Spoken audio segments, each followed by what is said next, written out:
So tonight, we'll be talking about questioning the promise. And we've all received a promise at some point in our life, and someone's failed us at some point, where we've actually questioned the promise that was given to us, saying, well, he or she promised me this, but when's it going to happen?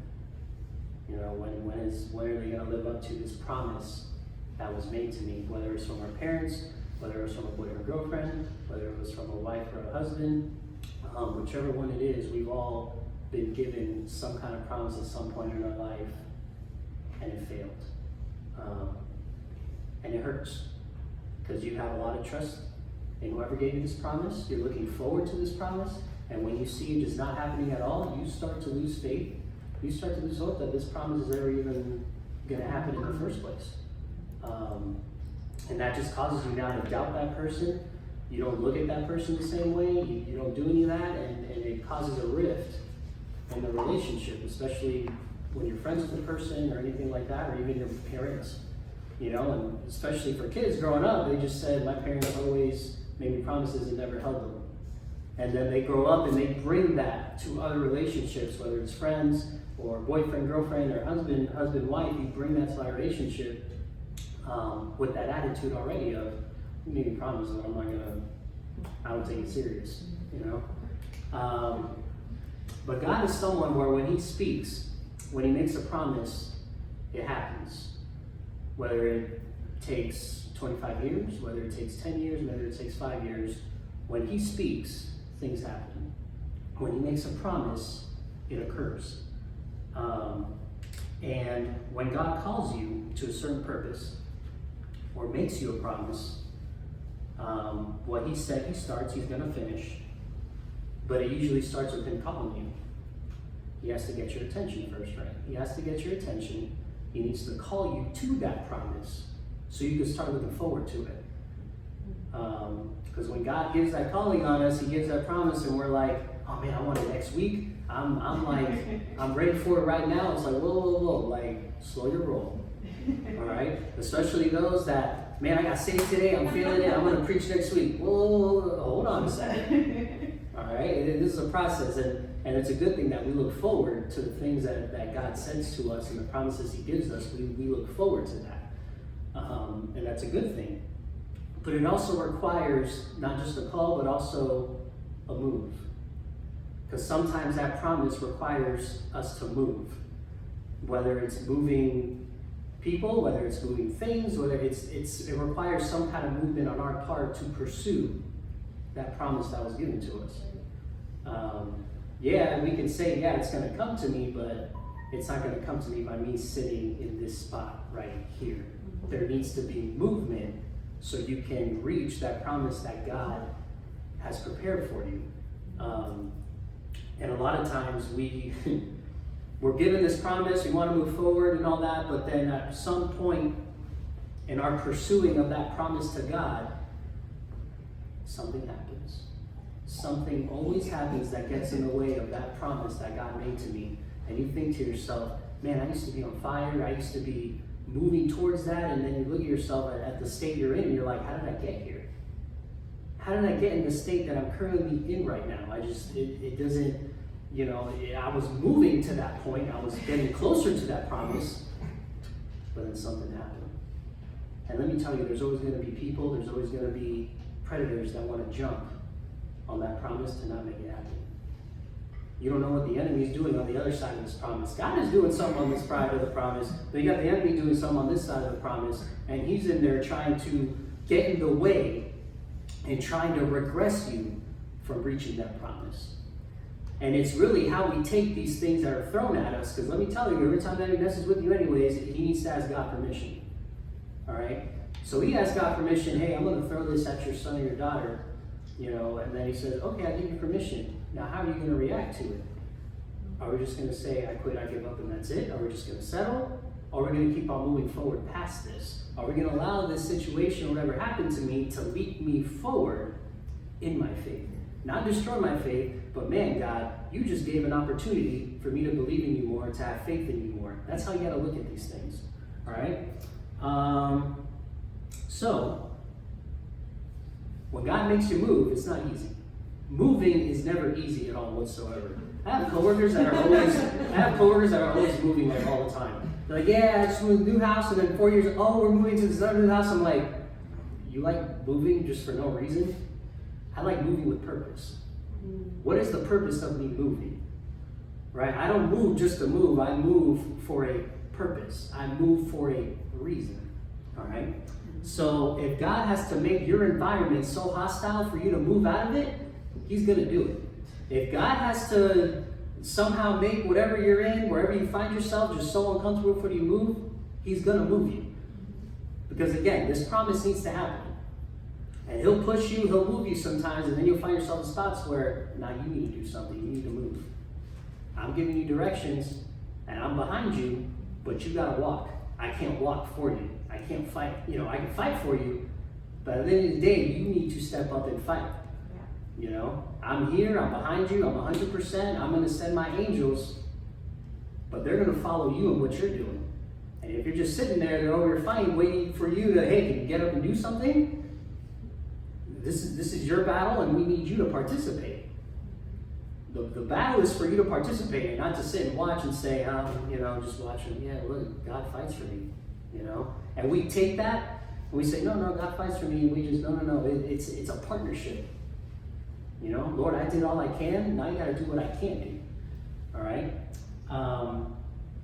And we ask God sometimes, that promise you gave me, why can't you just do it right here, right here? Why do I gotta move? I am very comfortable where I am. Everything's familiar to me. I know everybody. Everybody knows me. I'm good. Why can't you just make that promise happen here? Why do I gotta do things? Why do I gotta move for this promise to occur? Right? Like in my case, growing up, it was I was born and raised in the same church and everything, but there came a point where God was like, you need to move. Because the promise I made to you, it's not going to happen here, right this second, right now. You need to move. Because the promise I have for you isn't here. You might make a pit stop somewhere, that's fine, but you're not going to settle and build your tent. You're not going to settle and build your tent here. The promise is over here, where I'm taking you. And what I'm showing you, you're not going to learn here, you're going to learn it over here. All right? This is just going to build you up for the next step. But it's so nice when we just sit there and say, God, why can't you make the promise happen here? Everybody's here. My friends are here. My family's here. In this city, in this life that I built myself. And you want me to move from this life that I've made for myself to something unknown, which is God. You want me to leave this old life behind, go to a new one in the unknown territory. For what? I know what I have here. I know I can eat here. Where you're taking me, I don't know if I can eat there. I don't know what's over there. I know what's here. I know what I can do here. I know what's available to me. I don't know what's available to me over there in the promised land that you have for me. I don't know. And what God is giving you to possess, it's not always going to be where you are right now. And for that promise to be fulfilled, he has to move you. You have to move. And we're always going to question God, why, this and that. But the thing is, you reach a point in your relationship where it's like, God told me to move, I'm just moving. What happens when you settle and you start building your tent longer than you should, and you settle in that land? Nothing happens. It's comfortable, you're eating and stuff, but you're not growing. Nothing's happening at all whatsoever. You're not growing. The water ain't moving. You're stagnant. And stagnant water is what? It's gross. Look at all the lakes in Florida. They're nasty. If it didn't come from a spring, it's nasty. That's stagnant water. Things start building up in it, and it gets nasty because there's nothing moving. So you see what happens when there's no movement? A bunch of things start to creep in, and then they just make that their home. I'm going to stay right here in this stagnant water. But when water's moving, what? It keeps on moving. Oh, you can't make a home here because it's just going to keep on moving and take it with you. And that's when you just really have to trust the word of the Lord. Because there are so many things that are going to get in the way of the promise. I'm telling you, there's so many things that are going to make you doubt. There's people that are getting in the way of the promise. There's people that are going to talk down upon it. And you hit a point where, do I trust the word of the Lord? Or do I trust the word of man?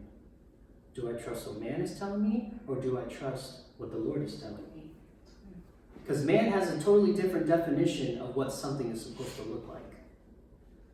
The word of the Lord doesn't really have those expectations. What he said, and that's it. But man says, nah, it's supposed to look like this.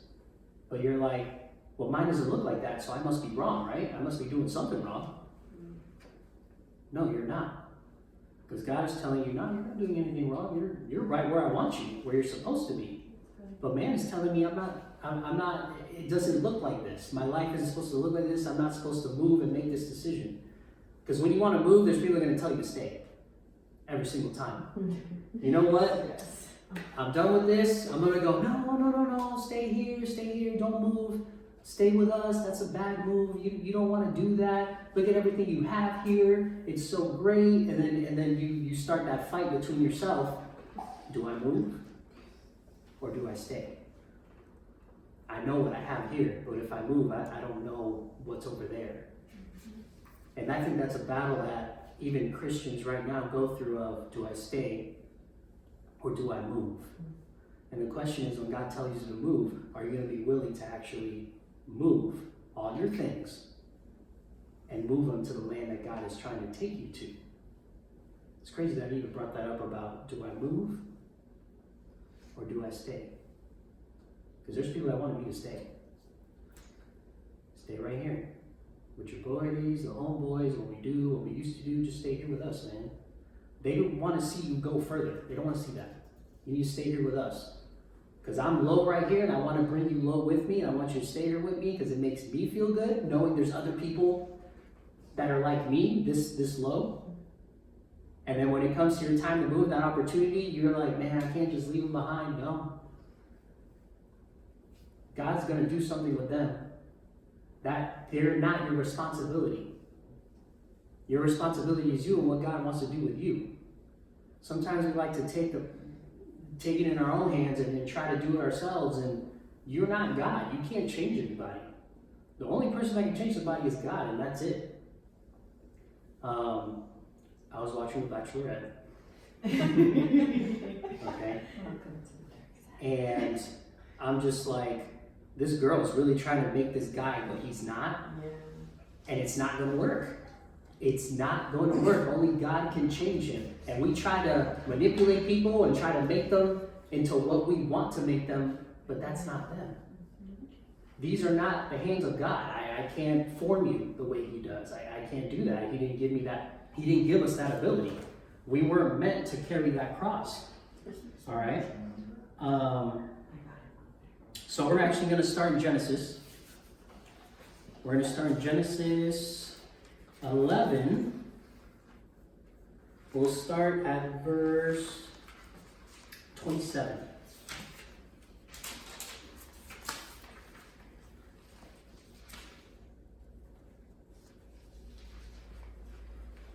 And before we read, when God tells you to move, you cannot control how people respond to your movement. Because you have this idea, if I make this move, this is what is supposed to happen, this is what should happen. Right?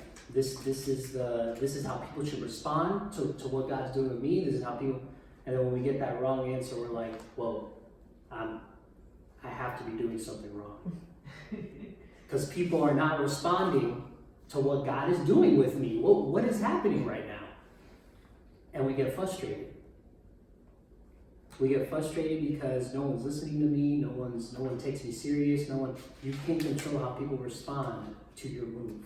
Mm-hmm. Not everybody's going to be happy about your move when God moves you. And our main concern shouldn't necessarily be how people respond, but how God responds to my move. Because if I'm secure in what he told me and I'm doing what he told me to do, that's all I need. I don't need anything else. I really don't. But as humans, we always want to do things to what people respond to. We always want that response. If I'm doing this, I want 100 views, I want 100 likes, I want whatever, I don't know, I'm not really in that world. But that's what people look for, their response. What do people respond to? And so now we tailor everything to how do people respond to this.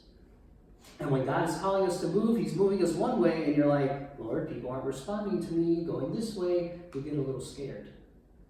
Everyone's responding to how that is done. Everyone's responding to that. No one's responding to what you're doing in me. No one is. And then you feel like, God, you're moving me one way, but everyone else is moving this way. Do I move that way too, or do I move the way you're trying to move me? And I always go back to when God told Peter, when Peter asked, Jesus told Peter how he was going to die. He was like, hey, this is how you're going to die. And you're not going to want to die, but this is how you're going to die. And Peter was like, well, how is he going to die? And then God goes, that's none of your business. That does not concern you how he's going to die. What I do with him is none of your business. It's what I do with you. You need to pay attention to what I'm doing with you, not what I'm doing with him. All right? So, as we read Abraham, we're going to read about Abraham. Number 11, Genesis 11, when we start in verse 27. These are the family records of Terah.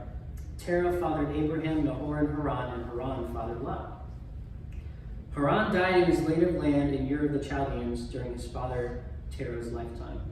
Abraham and Nahor took wives. Abraham's wife was named Sarai. Nahor's wife was named Micah. She was the daughter of Haran, but the father of both Micah and Iscah, says.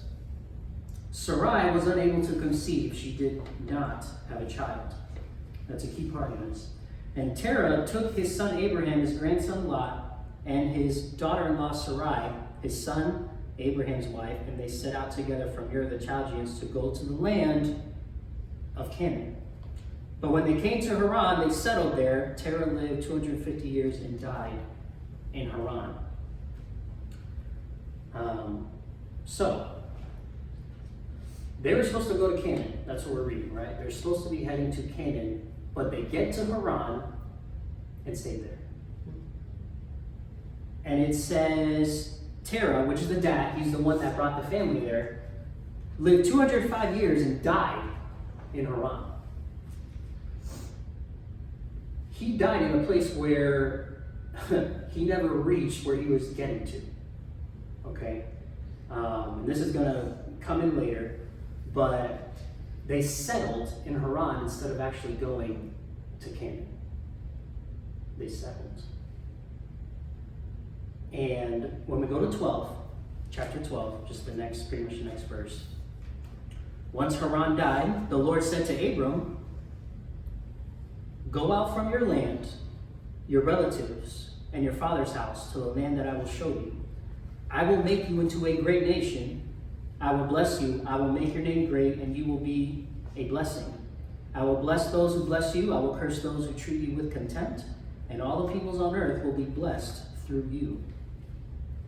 So since they never made it to Canaan, God pretty much taps on Abraham's shoulder and say, I didn't forget about where you're supposed to go. Your dad didn't make it, but you're going to make it there. Your dad settled, but you're not going to settle. You're going to make it all the way to the promised land. And that's where these things of the families come in and all that, to where our families settled on something, and when God is trying to push us another way, he will take you to what he promised to you. And even if he said something to the family or said something to dad and mom, this is where I want to take you, and they settled, that can't be you.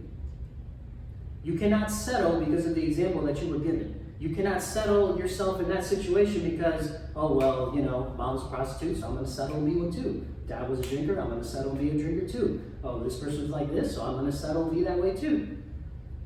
They were on the corner, I'm going to be on the corner. I settled. No, you cannot settle. That's what his Terah did. He never made it. He never got to actually see the land that God was trying to take them to, and he settled in that situation. But here comes God to shake things up a little bit, because again, he settled because this is good. Why am I going to go all the way to Canaan when here in Haran, things are good. We got vegetation, we got food, this is a good life here. We don't have to keep going anymore. And we settle.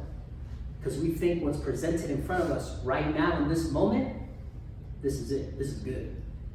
This is a good thing right here. I'm not going to leave this good thing and keep going to something unknown when this is good right here. I can't let this go. I can't let this go. I can't let this moment go. I'm going to stay here and just settle. I'm going to build my tent right here. And yeah, it might be good. I ain't going to lie to you. Yeah, it probably is good. But there's better.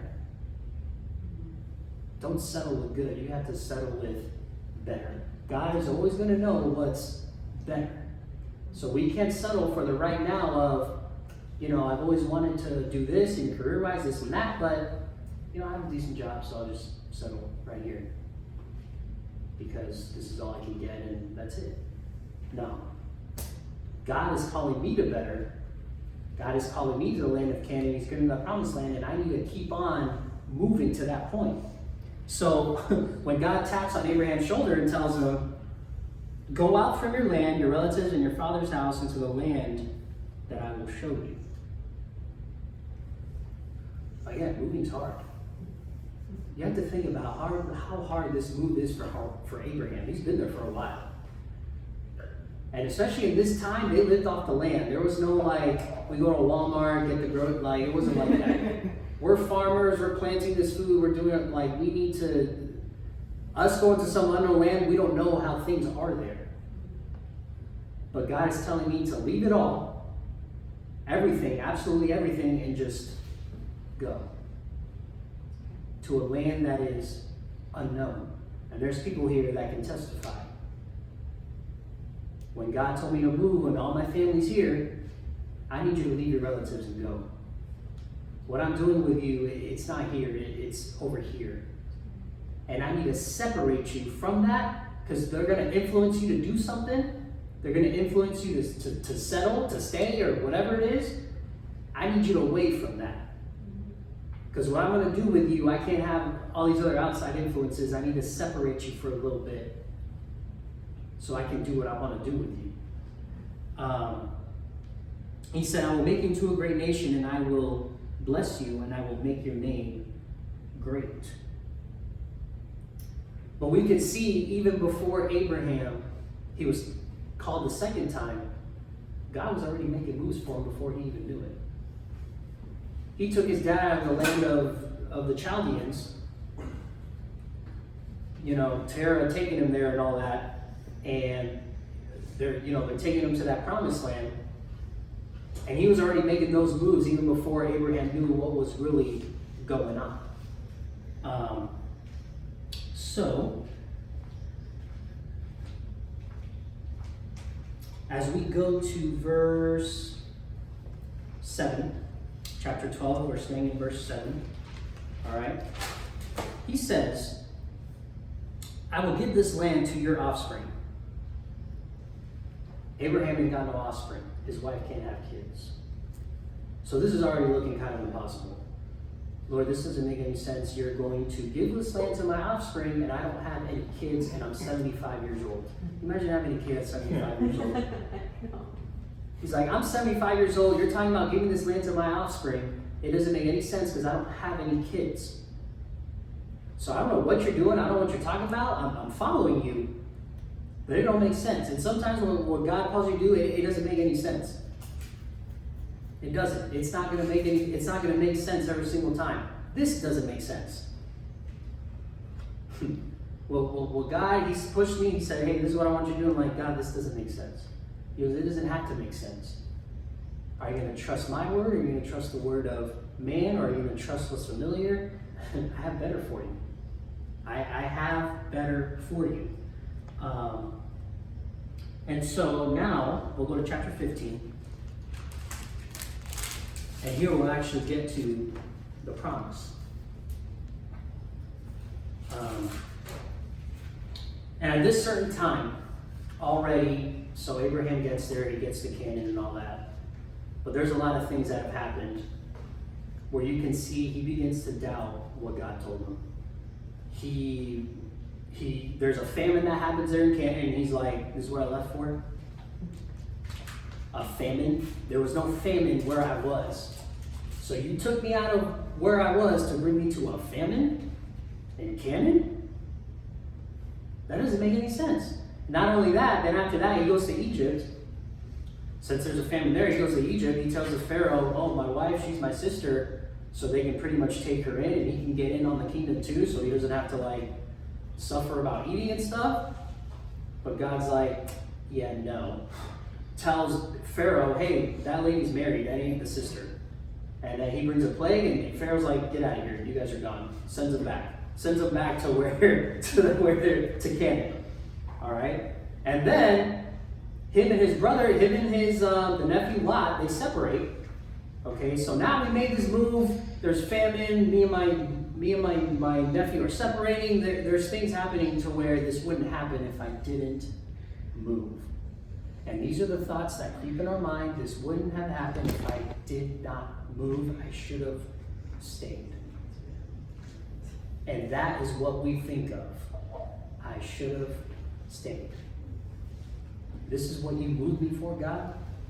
Separation, famine. And then he has to go to war to get his nephew back, because they get conquered. So now I got to go to war with people and get my nephew back. Like, this move, it's not going very well. Let's just say it like that. This move is not going well. It's not what I expected. It's not the idea I had in my mind. Because when God gives us promise, we have the idea of what it looks like. We have it pictured right here, like, oh man, it's going to be like streets of gold and just crystal clear water. And then you get there and you're like, this is not what I expected at all. So this is the situation right now we're about to read where Abraham finds himself. All right. So after these events, the Lord of the Word came to Abraham in a vision. He said, do not be afraid, Abram. I am your shield. Your reward will be very great. But Abraham said, Lord God, what can you give me since I am childless and the heir of my house is Eliezer of Damascus? So he brings it up. I don't have offspring, and you're talking about giving me the promised land of my offspring and stuff. I don't have any kids, so what's up with that? What are we going to do? What's going on here? So Abraham continued, look, you have given me offspring. Okay, we can go to number 4. Now the word of the Lord came to him, this one will not be your heir. Instead, one who comes from your own body will be your heir. He took him outside and says, look at the sky and count the stars. If you are able to count them, then he said to him, your offspring will be that numerous. So he says, I'm going to give you a kid. I'm going to do it. Okay? Don't call me a liar. Don't try to prove me. I'm going to do it. Not only am I going to do it, it's going to be as numerous as the stars. It's going to be beyond what you even imagine. You see one kid, I see a million. You're just looking at right here. I'm looking at the sky, counting numerous as the stars.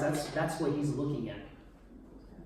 When you come into that questioning of God, you said you were gonna do it, you're just looking at what's in front of you. You're looking at the right now. You don't see what I see. I see the big picture. Even after you die. Because what you leave behind, it's not just going to stay, it's going to keep on going. So you have to realize what you're setting yourself up for here. Those that are parents, you got to realize, what am I setting up for my kids when I die? Because God already has in mind what I'm setting up for Abraham. Numerous as the stars. And sometimes we won't be alive to see that. We won't be alive to actually see the promise occur. But the move isn't just for you, it's for somebody else. Because we're very selfish. I'm moving because of me. No, it ain't because of you. It's because of who I'm preparing for you to meet. It's because of who I'm preparing for you to have kids with. It goes way beyond what you even think about your moves. Your moves ain't all about you. It's about other people. God was already thinking about the lineage, the other kids that are going to come from Abraham. But for me to get this done, I need you to move. If you don't move, it won't get done. And you know what? It stays there. People think, oh, God will raise somebody else. No. He'll raise somebody else, but they're not going to do it the way you would have done it had you just moved. And I don't want to leave a word that God gave over me empty here on earth. I want to go there and said, I moved, I did what you told me to do. I can't leave here with the word of God just hanging around, just hovering around. I mean, Evan was supposed to be here, but I don't know, he didn't reach it. And it's just floating around. Where's my person? The word is saying, where's my person? It's just following its person like a dog. That's what my dog does. Where's my person? I'm following that person. When God gives a word over your life, it's following you. It's following you. It's following you. Where's my person? Where's my person? Where's my person? So when you're in the club, and when you're doing this, you're doing that, and God gave you that word, it's going to be in the club with you. It's there. It will be there. When you're doing all them other things, the word is there. It's following you. And it won't leave you alone either. Because when you're done, you're thinking about that word like I messed up. And I know I messed up. That's the truth. Because since God gave you that word already, it's inside of you. You're now responsible for what was said to you. You can't just forget it. And that's why we get conviction. We get convicted because, man, Sam said that one thing through the word, and it's just, I heard it, and it comes up. This is that situation where that word of God just comes up, and you think about it. Man, I remember this is what Abraham went through. This is where I am right now about this move. So we go back to 15, verse 5. He took him outside and said, look at the sky and count the stars. If you are able to count them, then he said to him, your offspring will be that numerous. Abraham believed the word, and he credited it to him as righteousness. He also said to him, I am the Lord who brought you from the Ur of the Chaldeans to give you this land to possess. So again, we go back to, before you even knew what was happening, I was already making moves. I'm the one who brought your dad out of there to bring you here, but he decided to settle. That's fine if he wanted to settle, but you're not going to settle. I'm going to get you where you need to go. That's right. All right? But then he said, Lord God, how can I know that I will possess it? And that is the golden question. I'm going to give you this. Well, how do I know I'm going to get that, God? What are you going to do? We are creatures that want to know. We don't like the, hey, we're going to hire you. All right, what's the salary? Oh, I'll let you know. No, I need to know what the salary is before I just jump into this. I don't do this. It's a surprise. No. What am I getting into? How do I know you're going to give me what you said you're going to give me? Yeah. So this is what he says to God. And we say Abraham was the father of faith, but him asking this question, how do I know you're going to give me what you said is mine? That I'm going to possess in my, what? Reassure, how do I know I'm going to get this? How do I know this? But he said, Lord God, how can I know I will possess this? And we go to 9, he said to him, bring me a 3-year-old cow, a 3-year-old female goat, a 3-year-old ram, a turtle dove, and a young pigeon. So he brought all these to him, split them down the middle, and laid the pieces opposite of each other. But he did not cut up the birds. Birds of prey came down on the carcasses, but Abraham drove them away. There you go. The enemy was already trying to get in the way of this promise. Birds of prey were coming down, trying to eat at what God was about to do with Abraham. But what did Abraham do? He drove them away. You have that power to drive them away. You don't have to sit there and just take it. No, I'm driving you away. You've got to get out. Ain't nothing coming in between the promise that God made to me. I won't allow you to do that to me. I won't allow these things to get in the way of what God has promised me. You've got to get out of my way. But that's an attitude that's like, you got to be firm. It is tough. It is absolutely tough to actually sit there and be like, there's nothing that will get in the way of me getting to my promised land. I won't allow it. There's no vice. There's no sin. I won't allow sin to put me in this position. God already said I'm free. So if I'm free, how can I be a slave to sin? It doesn't go together. Slavery and freedom don't go together. But the enemy has convinced us that we're a slave to this sin, and you're always going to do it for the rest of your life. You'll never get rid of it. That's what he tells you. And you think, well, I'm human, and I'm tempted, and we make excuses for ourselves to keep on sinning. That's what we do. I'm weak, and that's what we tell ourselves. You got to switch up the verbiage. God said I'm free. I am no longer a slave of sin. I'm a free person. This doesn't own me. My flesh doesn't own me. My flesh might be telling me to do something, but God has given me the power over my flesh to say no. I'm not going to let my flesh dictate how I live my life. I'm not going to let my flesh tell me what to do. I'm just not going to be led by my flesh anywhere. I want to be led by my spirit. My spirit is the one that leads me, not you, flesh. And verse 12, as the sun was setting, a deep sleep fell on Abraham, and suddenly great terror and darkness descended on him.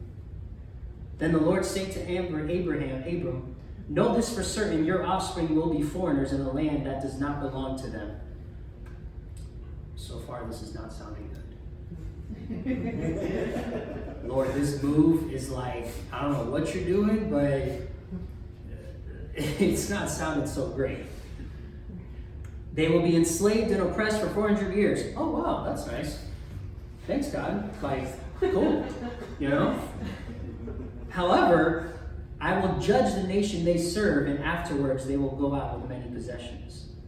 Though you will go to your fathers in peace and be buried at the ripe old age, you're not going to see the conquering. You're not going to see it. You thought this move was for you? It ain't for you. It's for them. The move ain't for you, Abraham. It's for them. But for them to move, you gotta move. For them to move out of that 400 years of oppression, I need you to move as well. Right?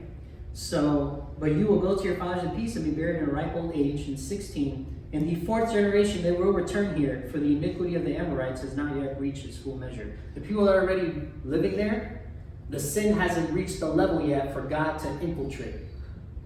He already had it all planned out. 4 generations later, then they'll get there because the iniquity of the Amorites hasn't gotten to the level that it's supposed to reach yet before I get there. Had it reached that level, he would have done it now, but it hasn't gotten there yet. I'm waiting till it gets there, and I know exact time and place that it will get there, and that is when they're going to come in and conquer, but you're not going to see it. You are not going to see it. And there's some of us, it's when we make those moves, we pour into people and all that, you might die before you actually see this person reach the promised land, and you won't get to see it. The move ain't about you. It's about them. Jesus didn't come for himself. The moves that Jesus did wasn't for him. It was for the people. It was for them to know who I am.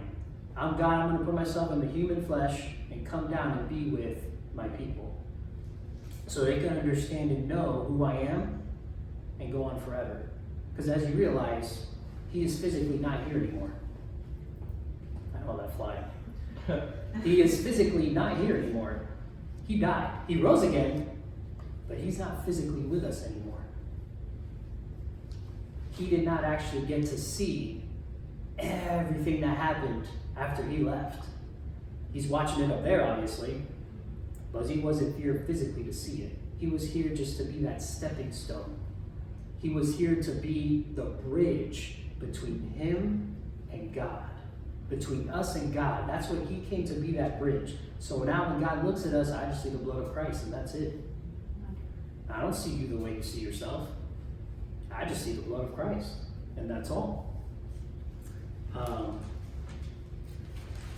So now we'll go to 17. Chapter 17, 15 through 19.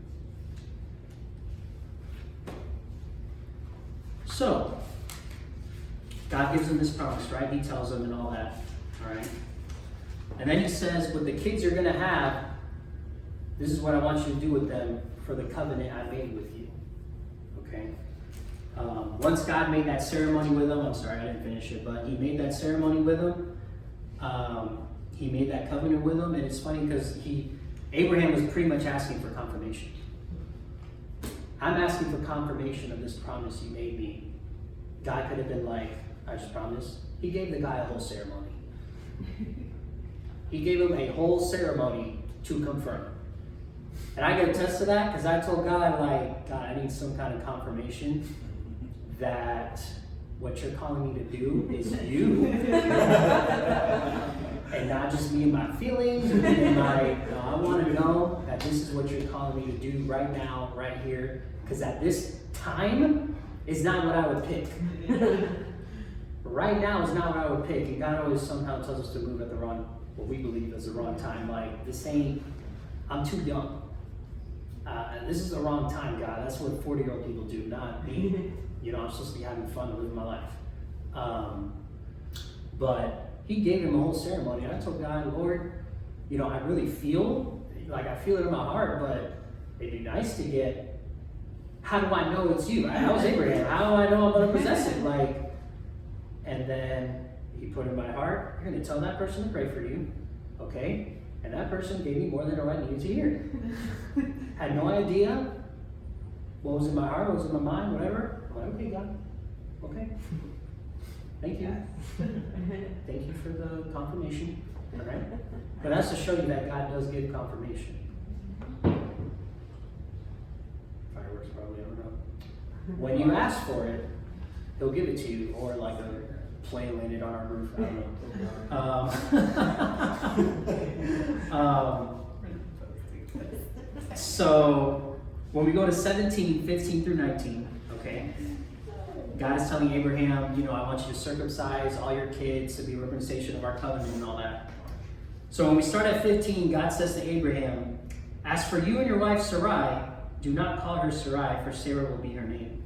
I will bless her indeed. I will give you a son by her. I will bless her, and she will produce nations. Kings of people will come from her. Abraham fell face down, and then he laughed and said to himself, can a child be born to a 100-year-old man? 25 years have passed since he made this move.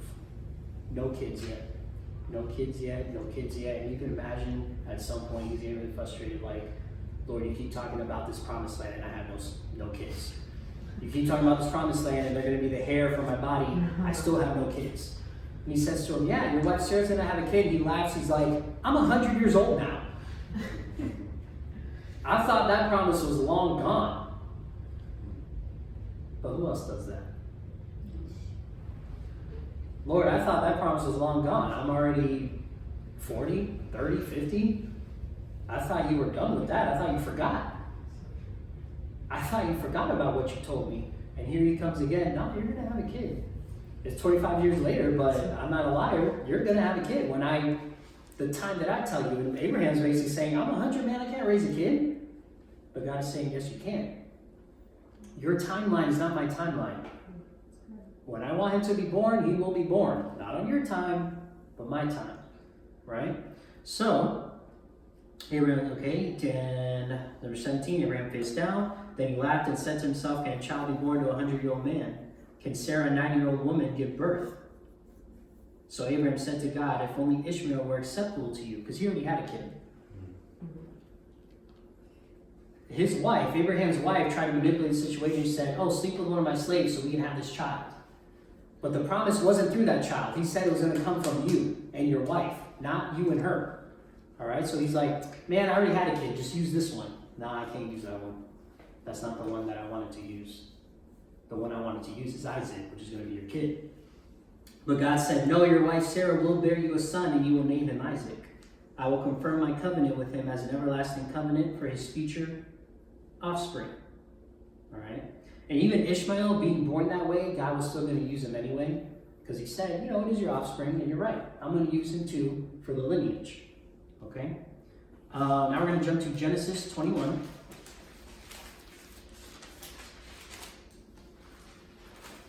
By the way, he went up to Sarah to tell her she was having a kid too, and she laughed. God does that sometimes. We laugh. We're like, you want me to do what? This is happening when? Yes. and we start laughing, right?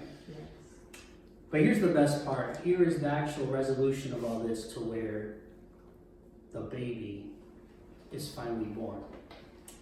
The baby we've been waiting for, the baby we've been promised, the baby, it is finally here. It is coming. The promise that God was talking about, the promise that God brought up, it's here now. Even if it was 25 years later, it's here. It doesn't matter how long it took. I don't care how long it took. It's here. Okay? So the Lord came to Sarah, as he said, and the Lord did for Sarah what he had promised. Sarah became pregnant and bore a son to Abraham in his old age, at the appointed time God had told him. God told Sarah, I'm going to come back a year later and you're going to be pregnant. I didn't come earlier, I didn't come later. I told you when I was going to come, and I came at the appointed time, the time that God set. Not that I said, the appointed time that God set. And Abraham named his son, who was born to him, the one Sarah bore to him, Isaac.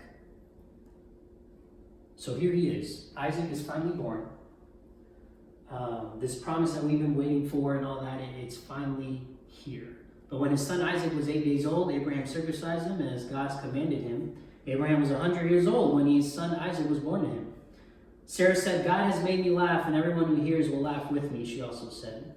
Who would have told Abraham and Sarah would nurse children, yet I have borne a son from him in this old age.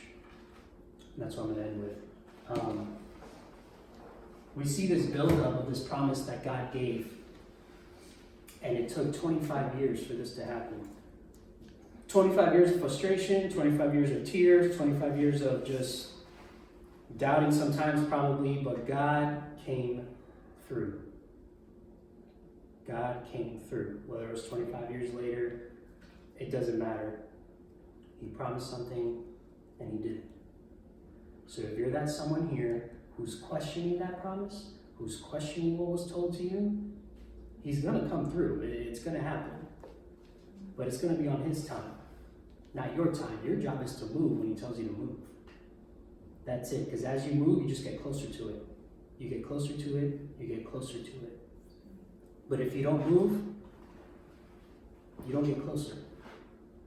Sometimes you actually get farther.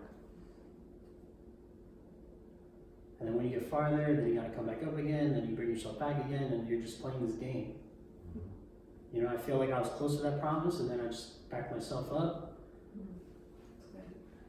I mean, and that's the thing, we really truly need to believe the Word of God. Not man's word. What does God say about me? What does the Word say about me and what I want, of what he wants to do in my life? And sometimes we look to the side and say, well, look what God's doing with him, look what God's doing with her, and we start to compare ourselves. We start to compare our callings. But God's saying, what he told Peter, don't worry about him. You need to worry about what I'm doing with you. You're so focused on what he's doing over there, you can't even focus on what I put in front of you. And if you can't handle what I put in front of you, what makes you think you're going to keep on going? I've given you something to manage. But I still think it's crazy just how powerful that move of Abraham was. Because it was that move that really turned everything around. And you'll see, you'll come a point in your life where that one move you make is what literally just flipped everything upside down and turned everything around. That one move. That's all it takes. That one move to just turn everything around. To turn around what the enemy's trying to do, turn around what people said to you. If I make this move, if I just make this move, I know it's going to turn around. But my job is to move and to trust that word. I need to trust that word. I'm pursuing that word. I'm running after that word that was said over me. Because if I'm not doing that, then what am I living for? Just for money and stuff? Eventually it's not enough, and what do? You just want more of it, because it's never enough. But when you have God in your life, that's always enough. None of this stuff is ever going to be enough. This earth is never going to be enough. People always want more. That's how it is. But when you pursue God's word and you pursue what he wants to do with you, that is what becomes important. What purpose am I moving with? Am I moving with purpose, or am I just moving to move? Am I moving because I'm emotional, or am I moving because God, this is the move that you want me to do? That's right.